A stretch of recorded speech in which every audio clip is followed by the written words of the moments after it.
Ezra chapter 8. List of the family heads of returning with Ezra.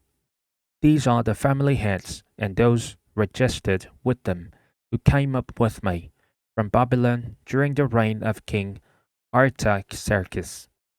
Of the descendants of Phinehas, Gershom. Of the descendants of Ithamar, Daniel. Of the descendants of David, Hattush. Of the descendants of Shechaniah. Of the descendants of Parosh, Zechariah and with him were registered 150 men. Of the descendants of Pahath Moab, Eliosnai, son of Zechariah, and with him 200 men. Of the descendants of Jatu, Jeconiah, son of Jahaziel, and with him 300 men. Of the descendants of Adin, Abed, son of Jonathan, and with him 50 men. Of the descendants of Elam, Jeshaiah, son of Ataliah, and with him 70 men. Of the descendants of Shephatiah, Zebadiah, son of Michael, and with him 80 men. Of the descendants of Joab, Obadiah, son of Jehiel, and with him 218 men. Of the descendants of Bani, Shalomith, son of Joshaphiah, and with him 160 men. Of the descendants of Bedai, Zechariah, son of Budai, and with him 28 men. Of the descendants of Azgat, Johanan, son of Akutan, and with him 110 men. Of the descendants of Adonikam, the last ones, whose names were Eliphalet, Jewel, and Shemaiah, and with them 60 men. Of the descendants of Bigvai, Uttai, and Zakur, and with them 70 men. They returned to Jerusalem. I assembled them at the canal that flows toward Ahava, and we camped it there 3 days. When I checked among the people and the priests, found no Levites there. So I summoned Eleazar, Ariel, Shemaiah, Elnathan, Jarib, Nathan, Zechariah, Meshullam, who were leaders, and Joiarib and Elnathan, who were men of learning. And I ordered them to go to Iddo, the leader in Kashiphia. I told them what to say to Iddo and his fellow Levites, the temple servants in Kashiphia, so that they might bring attendants to us for the house of our God. Because the gracious hand of our God was on us, they brought us Sherebiah, a cable man from the descendants of Mahuli, son of Levi, the son of Israel, and Sherebiah's son and brothers, 18 in all. And Hashabiah gathered with Jeshaiah from the descendants of Merari, and his brothers and nephews, 20 in all. They also brought 220 of the temple servants, a body that David and the officials had established to assist the Levites. All were registered by name.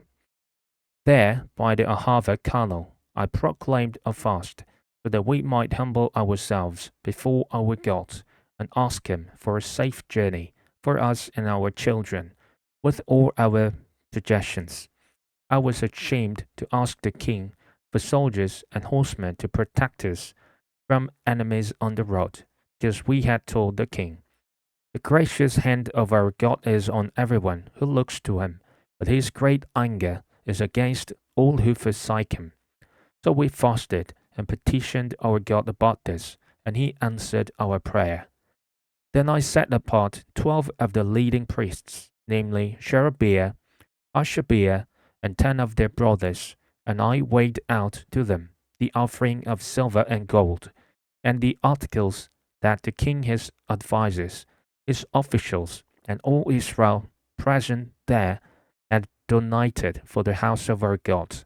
I weighed out to them 650 talents of silver articles weighing 100 talents, 100 talents of gold, 20 bowls of gold valued at 1,000 darics, and 2 fine articles of polished bronze as precious as gold. I said to them, "You as well as these articles are consecrated to the Lord. The silver and gold are a freewill offering to the Lord, the God of your ancestors. Guard them carefully until you weigh them out in the chambers of the house of the Lord in Jerusalem, before the leading priests and the Levites and the family heads of Israel." Then the priests and Levites received the silver and gold and sacred articles that had been weighed out to be taken to the house of our God in Jerusalem. On the 12th day of the first month, we set out from the Ahava canal to go to Jerusalem. The hand of our God was on us, and he protected us from enemies and bandits along the way.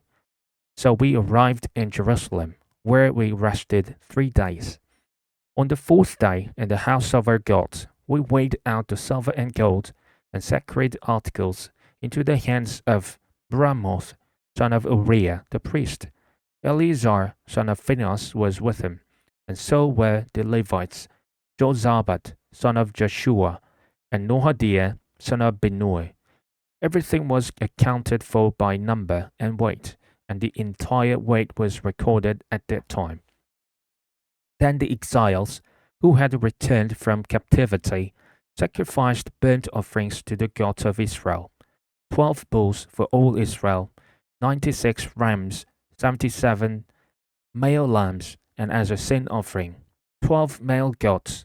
All this was a burnt offering to the Lord. They also delivered the king's orders to the royal satraps and to the governors of Trans-Euphrates, who then gave assistance to the people and to those and to the house of God.